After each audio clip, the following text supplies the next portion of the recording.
everybody, to another episode of Holding It Down with Three Plates Tommy.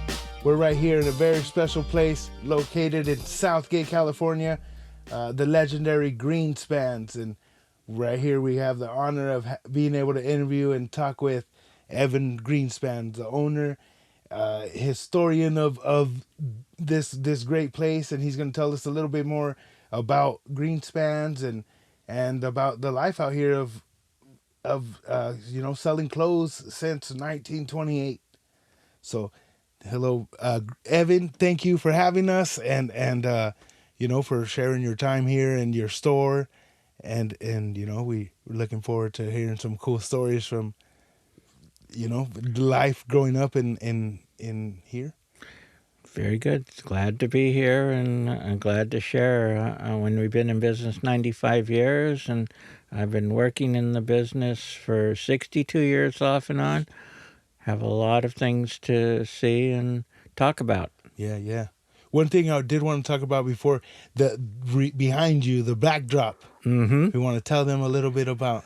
Okay, that backdrop there is the pattern of our exclusive double label collaboration with Pendleton Woolen Mills, our 95th anniversary pattern, Pendleton.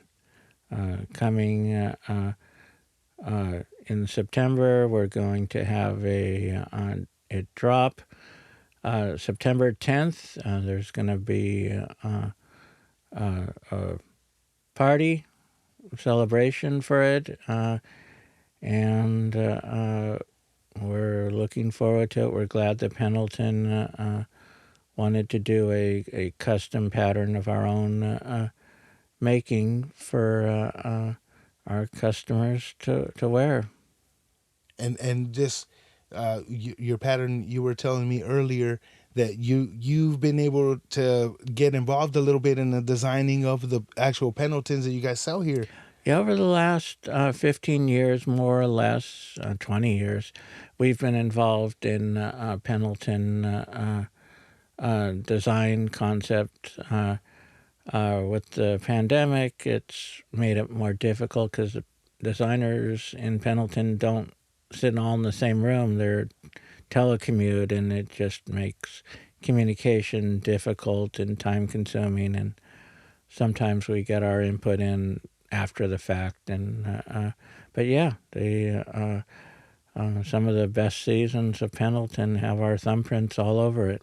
Man, that's awesome. And to be able to, so they don't just sell your designs here in Greenspans, actually other places that sell they'll have those designs too? I mean, we have exclusive and custom designs for Greenspans over the years, but we help Pendleton with what they make and don't make, and color combinations that go out to the whole world. Yeah. That they respect us for our taste of what will work for them and what isn't a good idea. Yeah. And then with like the Pendletons, all that, they were saying, I heard somewhere that the Beach Boys are the ones that made the board shirts popular. No, is that's a myth? I seen because they were because I seen that they had like on their covers they would wear Pendletons, and I just heard like it was like the board shirts they came something to do with the Beach Boys. Okay, that's just sort of mythology around what happened, but the Beach Boys wore Pendletons. Some of the Beach Boys were surfers, and the Beach Boys wanted a surfer look, and surfers wore Pendleton, so they did an album cover in all Pendletons. Okay. So that's what it is. So that's what it is.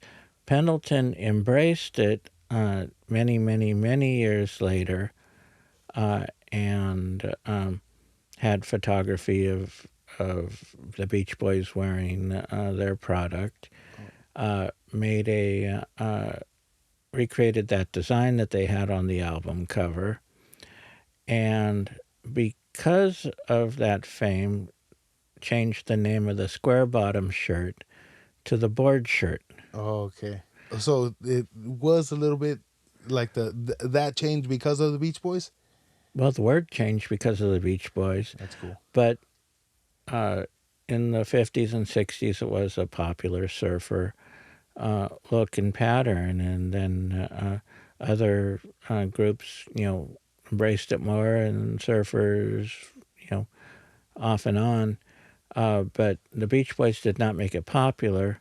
The Beach Boys sort of gave celebrity uh, status to the product in history. Oh, it's a kind of more like a little bit of marketing almost. Yes, Yeah, yeah, yeah. 100% marketing. Yeah, that's cool. And when did people start doing wearing like the Pendletons like that? Like, have they always had this since when they started? It was always Okay. these like these wool shirts. Or? Pendleton started as a blanket company in 1863, and now they're coming to their 100th anniversary of making shirts, which started in the 1920s. And they made all kinds of shirts, and they used to make tons of patterns and have them year-round, and for kids, for just a huge, huge selection. And that sort of got whittled down over the years. So now they have just seasonal patterns, and they make them for a few months and then stop and go on to other things. But they've, since the 50s, 40s, they had a square bottom shirt, which is what most of our customers have worn and buy. They're not interested as much in the Western styles or the tuck-in styles or the elbow patch And styles. you guys carried all those? Not so much. I mean, 95% of what we carry is what's called the board shirt now, the square bottom, 2 flat pockets, loop on the top. That's how you can tell, huh? That little loop, boop.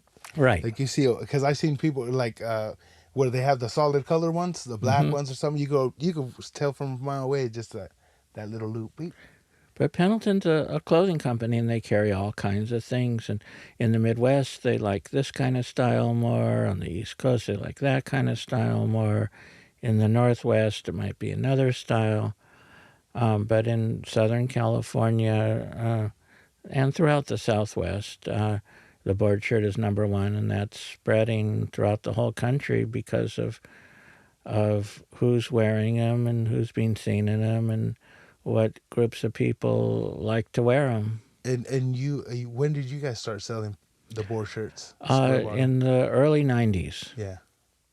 And you were telling me you guys used to have all the patterns and from the 90s, the colors and stuff, and then with the pandemic hit, everyone started buying them all. So all the stock that you guys had of the shirts chilling back there now, they're all gone. That happened in the shortage. There were just certain sizes and colors that didn't sell through, and with the scarcity, and there's still a scarcity on Pendleton.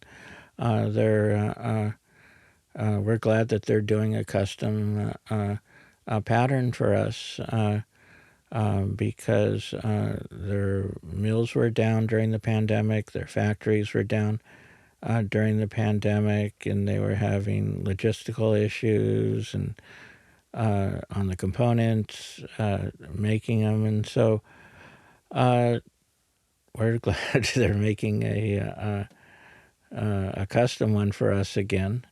And yeah, so there was quite a shortage on Pendletons, and they're still not up to 100% capacity on their production of what they would normally be making. And then I seen a lot of, because I've been coming here since I was a little kid. My mom's friend lived over here right by the church on Elizabeth over here. Oh, okay. And so I would always be over here. And then once I got a little older was when I was able to come down here and get clothes. I would get like shirts, and then later on I started getting the Pendletons. But coming here, I always noticed like you guys don't just sell Pendletons. Like you guys have everything like slacks and like I seen a lot of like rockabilly scene people come here for the bow ties. Like you guys have a big selection of stuff, not just Pendletons, but everything. Like, what got you guys into selling everything? Like, how did that happen? From just having stuff from back in the day that style just stuck around, or there was something that we were like, hey, we need this because My around here. father felt that clothing had an intrinsic value, that the stitching, the material, the workmanship in it made it valuable. And so he would buy things that were out of fashion in the 1960s, 1970s, because he felt there was a value. And he had some clientele who were looking for classic style things. And so it isn't just what we had, it's what he bought. And then he got on the ground floor of what became dead stock vintage, and he bought out hundreds of stores and factories of their old stuff. And so we had things that hadn't been made for 30 years, 20 years, unused, and people would come from all over. We'd sell clothes to lots of movies, TV shows, rock groups, rap groups that would come to us for something that they could wear that's distinctive, that no one else could find in their style. And then we started running out of the original things, and there was nothing more to buy. And then we began authentically recreating them. So we have 100 items that we make authentically recreated from the 40s, 50s, 60s, 70s, 80s, 90s now. But now they're Greenspans. Yeah, Greenspan brand. Oh, cool. So there is a Greenspan brand, and we have them on our website, greenspans.com, and in the store. And you can buy things authentic from those times that you won't find anyplace else. Yeah, I seen that you guys did movie. A lot of you guys dressed the people in movies. Hundreds of Like, movies. yeah, I seen. Well, I remember coming in. One of my favorite movies is La Bamba. Okay. And I would always see that you guys dress them. And did you guys do Blood In, Blood Out? We did. Because we just went to the 30th anniversary of Blood In, Blood Out. Yeah. And I'm like, oh, I think Greenspans is the one who dressed them. And all the main actors came in and picked out their clothes for that. Oh, yeah? Which so you guys were able to meet them? Oh, yeah. And that's cool. And do you guys ever go and were you ever go to like the sets or anything and see some stuff? We did that for La Bamba. Yeah? How was that? It was fun. Lou Diamond Phillips had just been cast for it, and we really were like picking out clothes for a guy that was heavier, because Richie Valens is heavier than Lou Diamond Phillips. Oh, yeah. And so we got to meet him when he had just been cast, and the funny thing is 9 months later he recognized me. Oh, yeah? Yeah, the movie hadn't been released yet. Here was a guy that came in with a ponytail. As Richie Valens, he had short hair. And he was going to be fitted for a movie that was coming out, and La Bamba hadn't been released yet. It was Stand and Deliver. Oh. So they said, oh, Lou's supposed to be here, and okay, I hope he finds the place fine. He came in and goes, hey, I recognize you from La Bamba. Yeah. Richie Valens. Oh, yeah. That's cool. So you guys did Stand and Deliver too?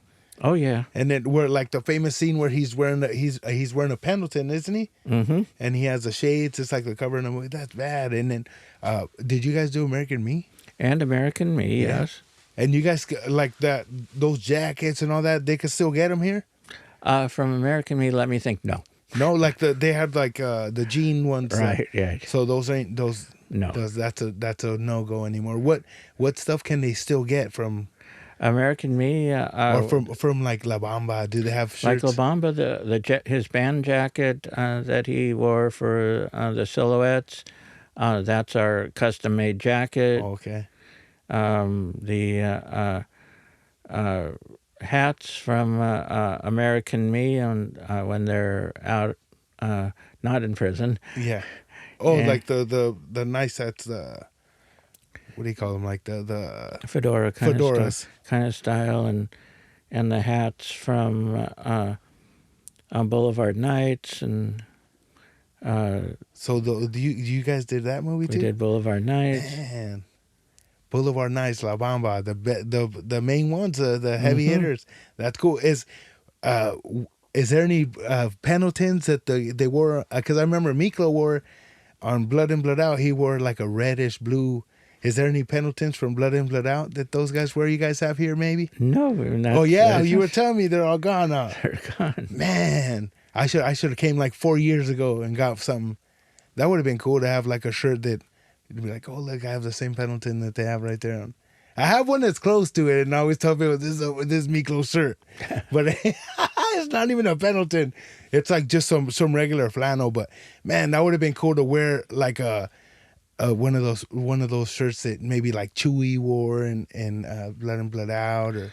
But a lot of the pictures. stuff was vintage at the time. It was hadn't been made for a while, so we had 10 or we had 1 or and in Blood In Blood Out they got to pick their stuff, so they picked out the things that they liked. And they came in here because I remember like Crucito's vest and all and his slacks and all that. They I'm pretty sure they got everything here. Man. For Blood In Blood Out, everything. So for American Me, they came to us last. So there's the things they couldn't find. Yeah. They got from us. La Bamba, Stand and Deliver, in Blood In Blood Out, they got pretty much everything from us. Okay. What about Walking Tall? Remember that movie? Walking Tall, we had nothing to do with it. Yeah, because I remember they wore one of the guy he wore a Pendleton when he was walking through the beach. Yeah. A lot of times when they have like regional movies, they pick up the clothes in that region. Yeah. Mostly. And have you guys done any new stuff with any any movies or video shoots or stuff like where they come in and? Snowfall, they've been coming in a lot from us. Mayans. Oh yeah, they come and grab stuff. Coming in a lot for us. That's cool. And do you ever have you ever traveled to I don't know like kind of like sell merch or not sell merch but like Greenspans where you guys would go to different shows and sell Greenspan stuff, or you guys don't do that? Well, we were at one time going to like 12 car shows or tattoo conventions a year because we had things no one else had, but at one point nobody knew it. Yeah. And then through social media, car shows, tattoo conventions, people started to know about Greenspans because in the 80s, 90s, people didn't need to come to us. We may have been the best original clothing store in the state of California with maybe 2 other places in the conversation. But people could find a look they wanted at local stores. Then in the 90s, all those local stores closed up or changed. And then we were the last one. We became the last original clothing store. But nobody knew about us. We never advertised. We just depend upon word of mouth. And in order to keep it going, we needed to meet more people looking for the classic style who recognized what's original instead of imitation of what was out there, who wanted the good things, American made. And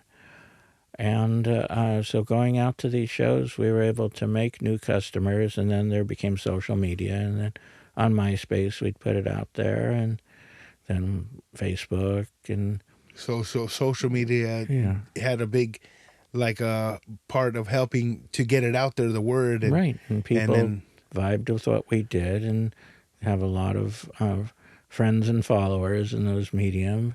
But for some reason, we haven't done TikTok at all. Yeah. Just not yet, or not yet, maybe. Could be not yet, but just no desire at the moment. Yeah. But everything with you guys have an online store now, Oh yeah. and everything, and has with all the change of times, how like how much of a difference do you see from, say, the 80s?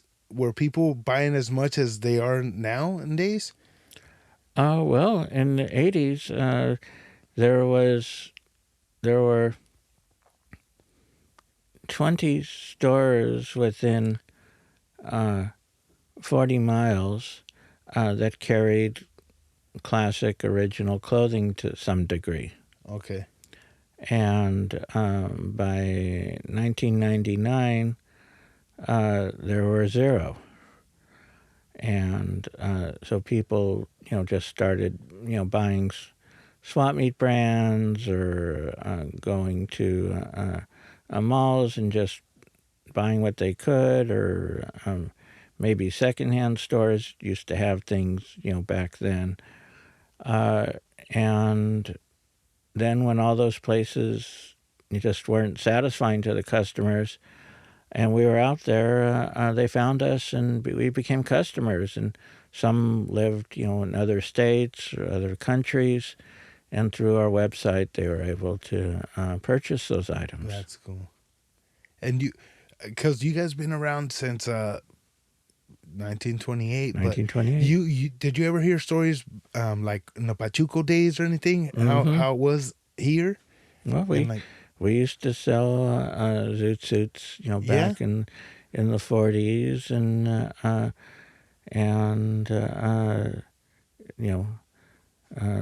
my father saw the fights in downtown L.A. He was making a delivery at the Biltmore Hotel, and right there on the street, 8 floors below, he just sort of saw the fights happening. It was a sad time, but we were just there taking care of our customers. Whatever they wanted, we would provide for them. And then this store's been here since then, or when did you guys? This location in Southgate opened 1939, and our original store was in Watts, 1928 on 103rd Street. Yeah.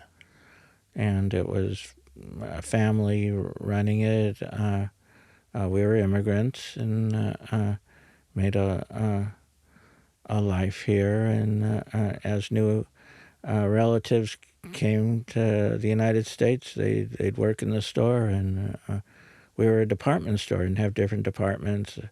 There'd be yardage, there'd be women's appliances, and So when was it your dad that he was the one who opened the store? my grandfather. Oh, okay. So your grandfather, My grandfather and grandmother. and they opened right there in Watts. In Watts. They started their life out here and came out here and opened up a store, and then after that, when your father, when did he take over? Well, he actually opened up the Southgate store when he was in junior high with a 62-year-old man working for him. Yeah. Right. What was he, 12, 13?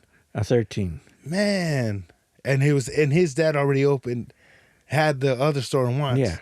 And he said, I'm going to open up one over here. No, we just needed to open up a second store here. And the way my father tells it is he got tired of working for his father at 13. At 13, no, I'm done. I'm over it. Okay, he can't even drive. He can't even drive or buy stuff, huh? And he's like, "Hey, I'm tired of this. I'm going to open my own store." That was my father. Hey, if it wasn't for him and how he was, we'd right. Almost 100 years later, right here. Yeah. So, he went into the Army in 1944, and then his parents came over here, and they had 2 stores for a little while, and then closed down the Watts store because there were a bunch of clothing stores at that time there, and there really wasn't much of a presence of clothing stores in Southgate at that time, and it was growing. It was a new city. Okay. And continued here. And then you guys been here, same building ever since? Mm-hmm. That's cool. And is there other places in this stretch that you guys seen this store's been here or you guys seen everyone pretty much come and go? Well, we've seen everyone come and go. There's one business down the street that's been there longer than us, but different ownership. Okay. So it has a family name in the front, but no one from that family. Yeah, they're not. You guys are pretty much been here, and it's that same last name, and somebody with is here. We're the oldest family-owned and operated clothing store west of Texas. Man, that's cool. So it isn't just Southgate; it's everywhere. Western United States. Anywhere you go, Seattle, San Francisco, anywhere right here, and who can say that, huh? Nobody. What is another store that's been around since you guys, like, it has to be someone that's Texas. I know, but like, what is there, like a store, like, is it a famous store or something that's been around that long to say that? Or I mean, do you know what store it is that's been Sears? around? I don't know. I know. Well, and there's no more Sears. Oh, huh? okay, J.C. Penney's. I don't know. Them too. Oh. There's no more Jesse. Okay. I'm telling you're like J.C. Penney. I guess they just they're ending. Neiman Sears Marcus. already. And another thing I wanted to ask, was there any other companies that made wool shirts, like Pendletons like that maybe nobody knew about or something? Or well, Pendleton's always been the one? Actually, Pendleton was like number one on the West Coast, and on the East Coast, it was a company that made wool blend shirts called Woolrich. Okay. And that was like the name. And they were they kind of the same thing? No, or not? No way. No way. I mean, any Pendleton wearer would sort of look at them and go, "Nah." Yeah. When people give me like flannels and stuff, or like, like a gift or something, I'm like, oh, cool. And they're like, why don't you ever wear them? I'm like, I just wear the Pendletons. It's where it's at. Yeah. So it's a wool blend, and the companies that try to imitate Pendleton can't. Yeah. Like we made a custom Pendleton double label with them called the Cascade shirt, and in 3 colors. And one of our friends, who's in a West Coast streetwear company, went and copied us in China. Okay. 100% wool, basically the design, but the Chinese wool just didn't compare to Pendleton's wool. It's something about it here, huh? They get it from... Well, the ranches that they get the wool from, most of it is right around the Pendleton, Oregon area. And they have contracts with like ranches for generations of sheep. I mean, from the 1940s, they just keep that quality of wool, and so without the quality of wool and the expertise in milling it, it just comes out lacking. Not good. It's like you can tell. It's like, oh.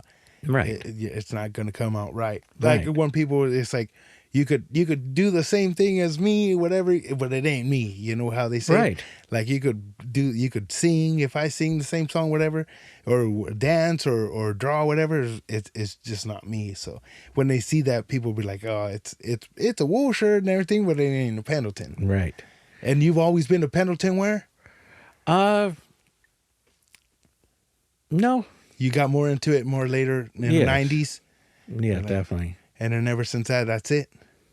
Yes. You got the Pendleton bug off. Every time that I've ever came right. in here, every time that I've ever came in here, I always see you with a different Pendleton. I'm like, man, but how much, like in your collection of Pendletons, how many Pendletons do you think you have? Probably about 25. Yeah?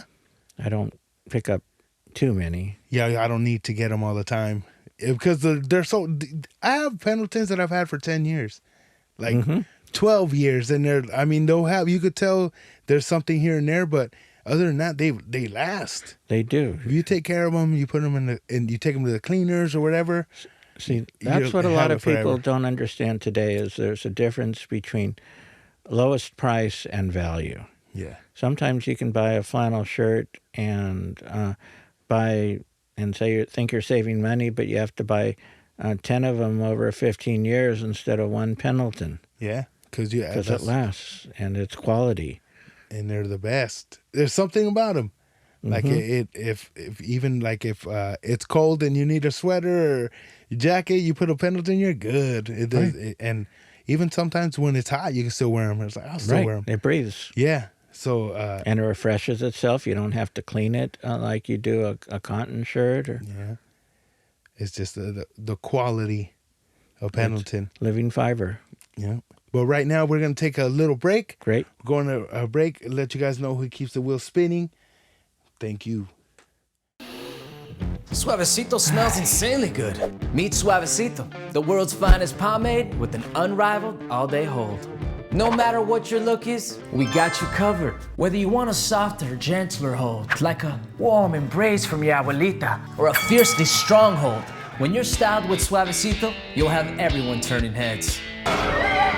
We got thousands of reviews from guys who have thanked Suavecito for helping them land their dream job and their dream date with their dream do. Ready to transform your hair game for good? Click the link and pick up some of our award-winning superior pomade. Suavecito. Get it, hombre. And we're back. What's up, everybody? Thank you for tuning in. Make sure you check out suavecito.com to get everything you need. Also, Cervecito Brewery, 4th and Broadway, Santa Ana. Make sure you check them out when you want to have a good time or you're in the Orange County area, Santa Ana. Stop by, get a little drink. They have some good food outside. Make sure you guys check them out. Once again, suavecito.com. But yeah, we have Evan right here going over with some of our stories, talking about back in the 20s, the 30s, the 40s, everything, running a store. And wanted to get into one thing. How did you see the changes from back in the day, for say like the 50s? When did you start here at the store? Like I started here in the store in 1961. In the 61. And well, you were a youngster back then? I was 5 years old. Oh, cool. I would dust box tops and I would pick up pins. Yeah. And then you just started learning everything from the store? Well, I really didn't like the store. It's something I had to do. Yeah. I would eat, I would breathe, and I'd sleep, and I'd go to the store, and everything else was optional. Yeah. So it and was a did family you guys live business. right here? Like Now, my father grew up in the back of the business. No, but we lived in L.A. Okay. And you guys were just travel every day. Was the I mean, I went. I was here when my parents couldn't get babysitting. Yeah. And kind of thing, and I was. Then I started actually working when I was 12 for sidewalk sales, and then it was every Christmas vacation I'd be here helping out at Christmas time, and then it was every summer I was here working during my summer vacation, and then I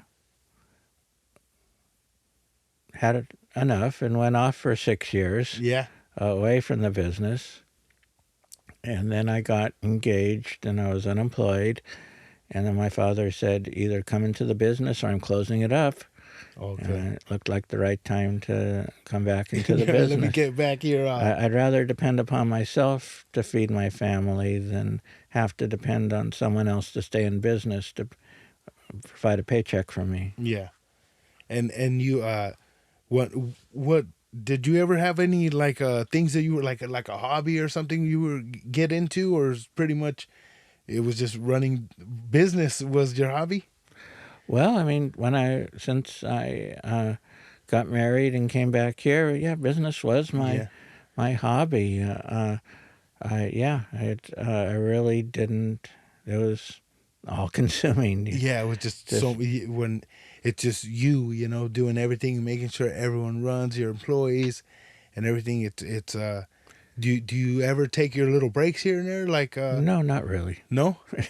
Yeah, you're like when I go home, that's my break off. I- The drive home. I took off 3 days last month, and so that was a time off, and then I took off 3 days a year before. But really, I haven't had a vacation in like 20 years. Yeah. I mean, pandemic, I stayed at home for a year at my age, and I'm 67 now, and so my wife and I stayed at home for a year, but that wasn't a vacation. Yeah, that, So for that whole year during the pandemic, you weren't at the store. no, No. my kids were running it. And how was that for you? Were you always like worrying, or No. did you know you were okay? I knew it was okay. Yeah, it's like the kids know what to do. Everything you showed them pretty much their whole life. They've been here and they know how the thing rolls. Here and there, a little cost check up on stuff, but other than that, you were just at home. Yeah. Were you able to think up of stuff, designs, or doing at home like on your spare time? What did you? So as my son has taken more and more of a part off and on, and when he's has more of a part, I focus on the website and social media. Okay. So that has really become a hobby at times, is social media and content, and I'd put a lot of time and effort and thought into it. And when the business takes too much time, I put very little time and effort. And while you guys were setting up here, I made a little post on Instagram, just sort of really random, Yeah. and just to do little change of pace. And that's something new, huh? Like getting into creating content and putting up like posts on Instagram and stuff. It's something new, something different. Creative, It keeps yeah. you. Yeah. You probably never thought you would be doing no posts like that. No. And you picked up everything from like the social media and stuff quick, like how to. Well, my kids were my mentor, and Yeah. they told me, Dad, don't ever do that again. What were you thinking posting that? Right. I learned. I And learned. do you go through them like, hey, like Never. before, like, oh, I'm gonna post this up, or like kind of like what do you guys think about this post I'm gonna do, or you just Never. now you're like, I'm gonna do it. Well, I'll hear about it after. That sometimes that, but basically my children really don't have patience for my questions about social media. Yeah. They just sort of say, "Well, don't you know this and that?" Well, no. So if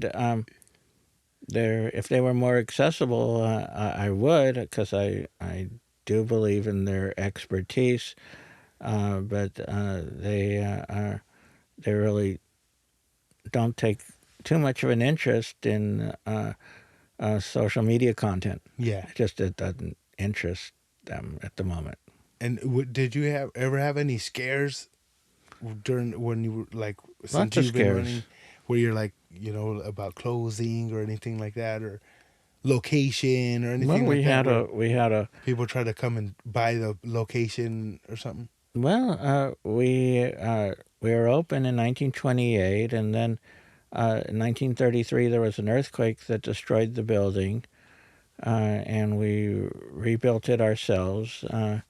My grandfather and his relatives during the Depression. We went through a World War. We went through depressions, recessions. We been through floods. We've had a 4th of July fire in 1993 that What about made the a mess. riots? What's that? The riots. And in the riots, we just stayed open and figured if somebody's going to rush us, they're going to have to look us in the eye. But nobody thought of it, fortunately. And Was it crazy over here during the riots? well, there was. I mean, it was nervous time, and I was just standing by the front door, and across the street there were all these little junior high kids that were just sort of waiting for somebody to start rushing us to come up on stuff. But the powers that be didn't feel we Nothing deserved happened. that, and But there was people running and looting on these streets and everything, or was that more towards other places? more other regions, maybe a half-mile away, another jurisdiction. Not too much happened in Southgate, and when it did, it got taken care of pretty quick. But still, it was nervous time. And then we had somebody who was purchasing from us and for overseas, and he said, "I can go on top of the store across the street with an AK-47 and protect you guys." I said, "No, thanks. That's not our style." No, we don't need that yet. Yeah, I got you covered though. But we dealt with a lot of tough, serious people over the years. Bikers, gangsters of all different stripes and affiliations, and there's always been a